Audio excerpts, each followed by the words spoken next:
Assalamualaikum warahmatullahi wabarakatuh. Perkenalkan, nama saya Reni Tamara, NPM 2208260225. Di blog Tumbuh Kembang ini, saya akan membawakan materi tentang gizi buruk. Nah, untuk definisinya sendiri itu, menurut WHO, gizi buruk adalah keadaan kekurangan gizi berat akibat defisit energi dan juga protein jangka panjang yang mengganggu pertumbuhan dan fungsi tubuhnya itu sendiri. Nah, untuk klasifikasi dari gizi buruk itu, dia itu ada marasmus, ada kwashiorkor, dan juga campuran. Untuk yang marasmus, dia itu gejalanya seperti baggy pants, sangat kurus, wajahnya itu seperti orang tua, dan juga tidak ada edem. Sedangkan kalau yang untuk kwashiorkor, dia itu tanda gejalanya itu edem bilateral, rambutnya itu seperti rambut jagung dan juga mudah dicabut, terus nafsu makan yang menurun. Nah, sedangkan untuk yang campuran, dia itu kedua dari gejala tersebut. Untuk gejala umum dari gizi buruk, dia itu pasiennya biasanya berat badannya itu sangat rendah untuk tinggi per berat badan. Terus dia itu berat badan per tinggi badannya itu kurang dari 3. Terus nafsu makan yang menurun dan juga hilang. Terus mudah lelah dan juga lesu. Pertumbuhan yang terhambat. Contohnya itu seperti stunting pada kasus yang kronis. Terus juga pasiennya itu sering sakit karena daya tahan tubuh yang menurun. Nah, untuk pemeriksaan lanjutannya itu kita anamnesis dulu terlebih dahulu pasiennya, kita tanyakan riwayat penyakit terdahulu dan juga penyakit sekarang. Kita tanyakan riwayat penyakit terdahulu, apakah pasiennya itu punya riwayat infeksi seperti HIV, TBC, dan juga ISPA. Apakah juga pasiennya itu ada riwayat diare atau tidak.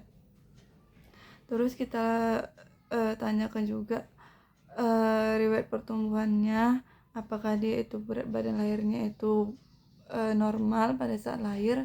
Terus kita tanyakan riwayat persalinannya, apakah dia itu seksi atau normal. Kita tanyakan juga dia persalinannya di mana, di rumah sakit atau di klinik ataupun di bidan. Terus kita tanyakan juga apakah dia itu makanannya tercukupi, apakah dia itu asinya itu eksklusif, apakah dia itu ada campuran MP ASI atau enggak. Terus kita tanyakan juga apakah dia itu motorik halus dan motorik kasarnya itu sudah bagus atau belum. Terus kita lanjut ke pemeriksaan fisik. Kita lakukan yang paling utama, kita lakukan pemeriksaan antropometri. Kita ukur berat badan per tinggi badan, kita ukur lingkar lengan atas dan juga lingkar kepalanya. Terus biasanya itu pasiennya itu kalau misalnya dia marasmus, dia itu sangat kurus dan juga wajahnya itu seperti orang tua. Terus tulangnya itu menonjol dan juga baggy pants. Terus kalau yang kwashiorkor, dia itu adanya edem piting yang simetris, rambutnya itu tipis dan juga mudah dicabut. Terus dia itu dermatosis. Untuk yang marasmus dan juga kwashiorkor, untuk yang campuran, dia itu kombinasi dari kedua tersebut. Nah, terus kita lakukan pemeriksaan tanda dehidrasi. Dia itu biasanya kulitnya itu kering, turgornya itu buruk, dan juga mukosanya itu buruk.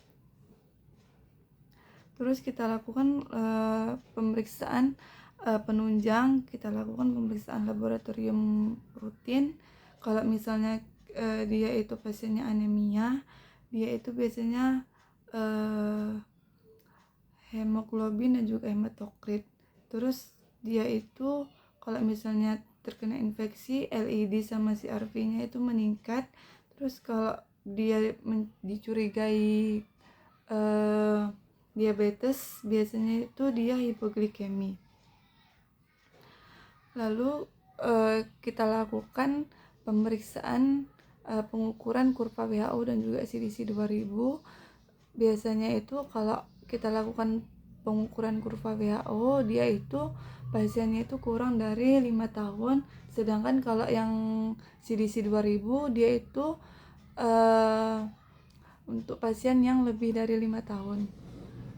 Nah, lalu kita lanjutkan ke tata laksana. Untuk tata laksana dari gizi buruk itu, dia itu tata laksana yang 10 langkah, yaitu kita atasi hipoglikemi, hipotermi, dehidrasi, pokoknya seperti 10 langkah tata laksana dari gizi buruk itu. Nah, terus dia itu ada fase awal dan juga fase transisi dan juga rehabilitasi. Untuk fase awal dia itu fokus pada penyelamatan nyawa dan juga mencegah komplikasi. Sedangkan untuk yang fase transisi ataupun rehabilitasi, dia itu fokus pada peningkatan berat badan dan juga pemulihan. Nah, untuk komplikasi dari gizi buruk itu, dia itu contohnya seperti infeksi berat, hipoglikemi, hipotermi, dehidrasi dan juga shock, gangguan elektrolit, anemia berat, gagal jantung, dan juga bisa menyebabkan kematian.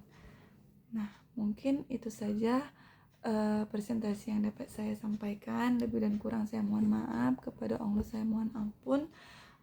Saya akhiri dengan wabillahi taufik wal hidayah. Assalamualaikum warahmatullahi wabarakatuh.